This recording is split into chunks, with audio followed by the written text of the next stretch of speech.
Hello, very warm welcome, friends. Today we will discuss about the blood components. Actually, what are the components of blood? Today we will going to discuss. In the previous video, we had discussed about the blood and its major properties and the functions. Actually, major or you can say overall idea about the blood and the circulatory system. Today we will going to discuss about blood component, what the blood is made up of, what are the components involved in the blood, how we are classifying that. Okay, now blood components.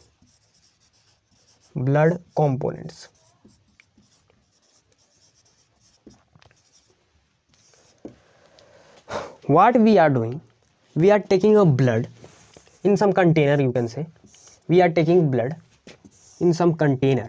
ठीक है, इसके अंदर क्या है, हमारा blood है.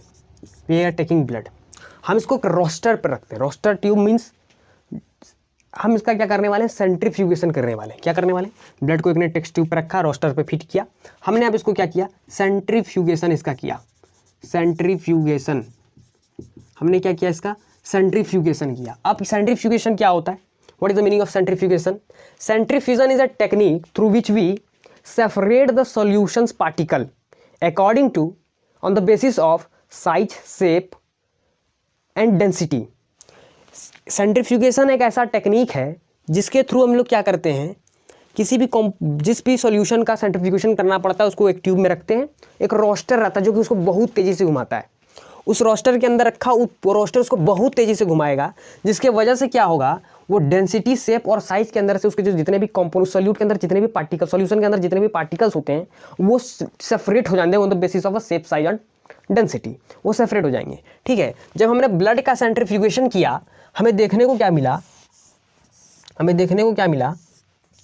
कि ऊपर वाला पार्ट में हमको देखने को मिला प्लाज्मा विच कंटेन 55 to 60%. बीच वाला पार्ट में हमको देखने को मिला WBC. क्या देखने को मिला, WBC एंड प्लेटलेट्स, जो कि एक्चुअली 1% था. और जो बिलो वाला पार्ट था वहाँ पे हमको RBC देखने को मिलता है, that is 44%.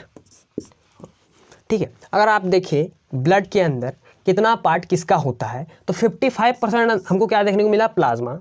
WBC and platelets हमें 1% देखने को मिलता है एंड RBC हमें 44% देखने को मिलता है. यानी कि ब्लड के कंपोजिशन ओवरऑल कंपोनेंट्स में कितना परसेंटेज किसका कितना होता है वो आप देख सकते हैं. Plasma 50 to 60%, WBC and platelets 1%, RBC 44%.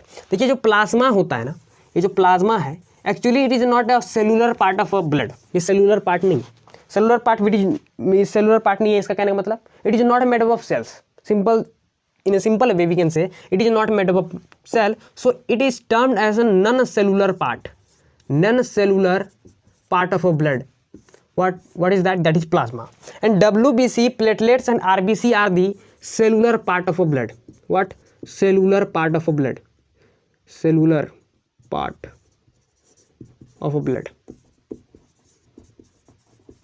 ये है. when we do centrifugation of a blood, we come to know that on the basis of density, plasma, WBC, platelets and RBCs are classified or separated. Plasma contain 55 to 60% in the blood. WBC and platelets contain 1% and RBC contain 44%. Okay, now talk about plasma. Let's talk about plasma. Plasma is a liquid part of a blood. It is the only liquid part of a blood.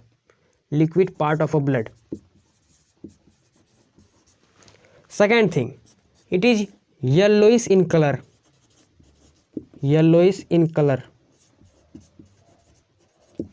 Let's talk about the plasma.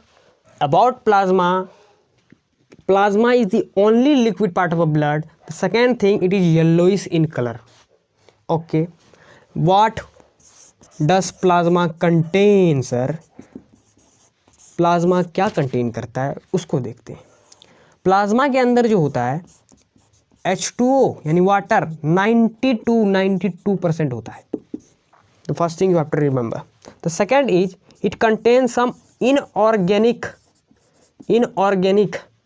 Salts. अब इसका example दे लेते हैं, कुछ किस तरह का salts होता है, जैसे chloride, bicarbonate,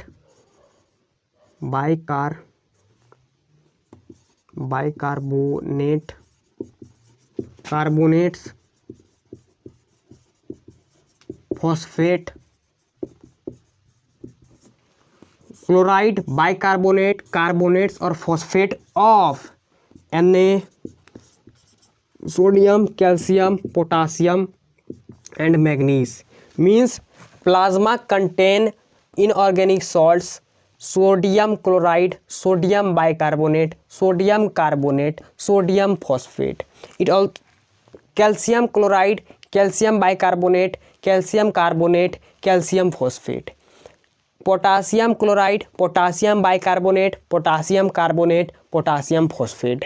manganese chloride, manganese carbonate, manganese bicarbonate, manganese phosphate. These are the major salts which is involved in the plasma. It contains some organic compound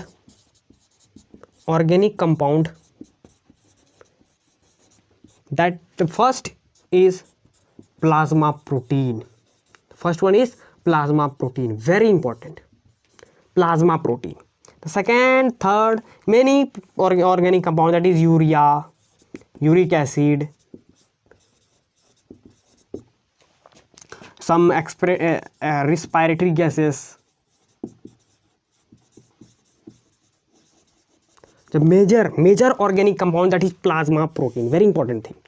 Let's talk about the plasma protein. In our syllabus we have major 3 types of plasma protein, that is albumins, the second is globulins, the third is fibrinogen.